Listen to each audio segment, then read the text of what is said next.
Қайырлы күн баршаңызға. Бүгін сіздерге осындай шоколадты пирогтың өзгеше бір түрін көрсеткім келіп отыр.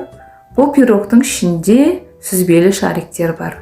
Дәмі ерекше болып шығатын ондай тәтті пирогты сіздер де жасап көріңіздер. Сіздерге ұнайды деген ойдамын. Оңай, еш қиындықсыз жасалатын өте дәмді, ерекше пирог. Видеоның соңына дейін қарап, ұнаса лайк басып, каналға тіркелуді ұмытпаңыздар.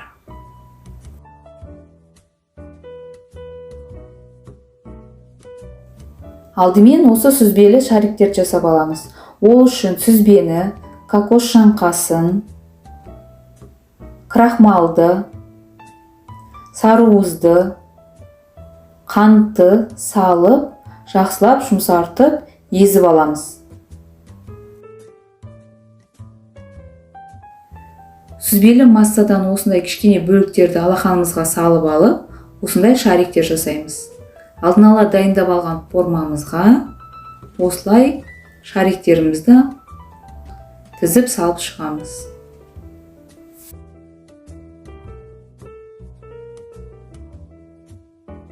Міне біздің сүзбелі шариктеріміз дайын болды.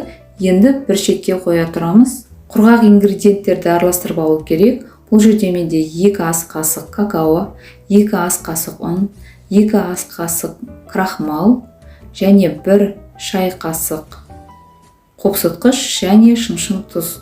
Осының барлығын жақсылап салып, араластырып дайындап аламын.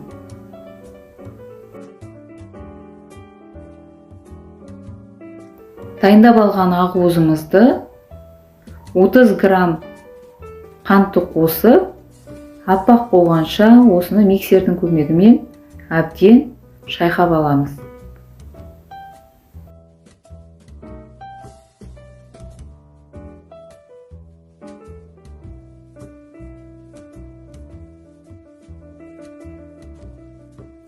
Ақуызымыз осылай дайын болады. Енді сарыуызымызға 30 грамм қантымызды салып, бұны да миксердің көмегімен аппақ болғанша араластырып аламын. Сарыуызымыз да дайын болды. Сарыуыздың үстіне 2 ас қасық сұйық майымызды құйып, дайындап алған құрғақ ингредиентімізді және ақуызымызды кезек-кезек салып, осыны басып алмай бір келкі болып араластырып шығамыз.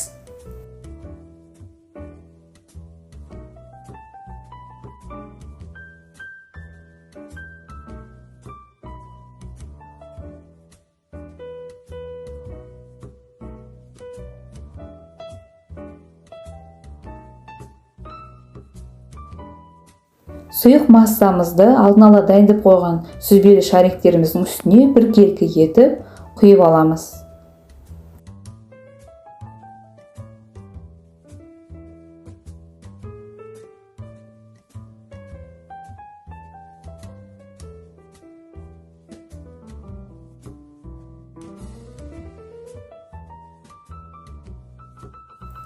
Дайын болған пирогты енді 170 градуста қызып тұрған пеште 30-35 минутқа пісіріп аламыз. Міне біздің пирог дайын болды. Оның формасынан босатып, ыдысқа салып суытып аламыз. Қалауыңызша бетін шоколадпен әсемдеп қойсаңыздар болады. Осындай ерекше пирогымыз дайын болды.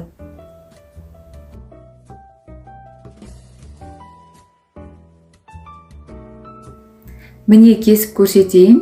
Бұл пирогтың ортасы құп-құрғақ, үлпілдек болып пісіп шығады. Дәмі де өте керемет.